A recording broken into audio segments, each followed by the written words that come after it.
at 5. Cold weather and rain aren't the only unwelcome things invading San Diego. There has been an influx of rats and other pests wiggling their way into people's homes to get out of the cooler temperatures. News 8's Jeff Zevely spoke to a rodent expert about what you need to do to protect your home. Jeff? Carlo, we learned a lot of great tips today from Lloyd Pest Control. First of all, if you have a hole in your home the size of a quarter or larger, these rats and mice can sneak into your home. And perhaps the biggest problem of all could be the trees that surround your house.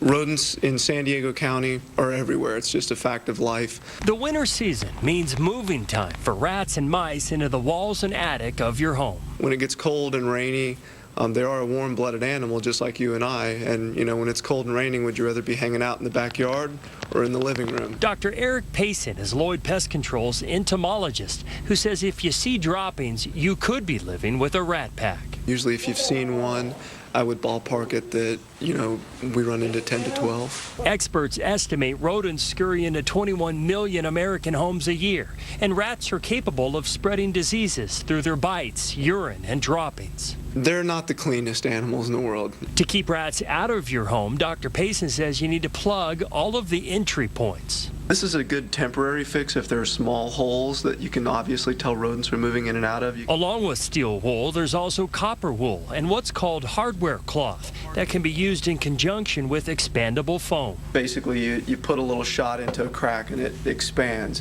Roof rats love to live in high-rise hotels known as palm trees. So if you forget to trim the trees away from your house, basically you're just providing a habitat that makes them very comfortable, makes it easy for them to move around. Limiting food sources is another good tip. Don't leave dog food out and pick up fruit that falls from trees. You wouldn't want to leave all that fruit that's fallen just on the ground because that's just a meal for rodents.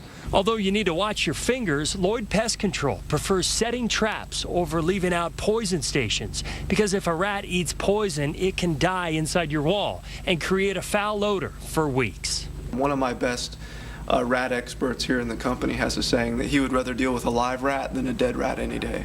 He knows he can get the live rat. If it's a dead one and it's in a wall, it's just a waiting game.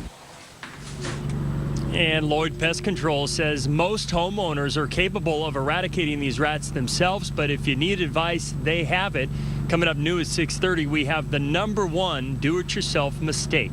That's new at 6:30.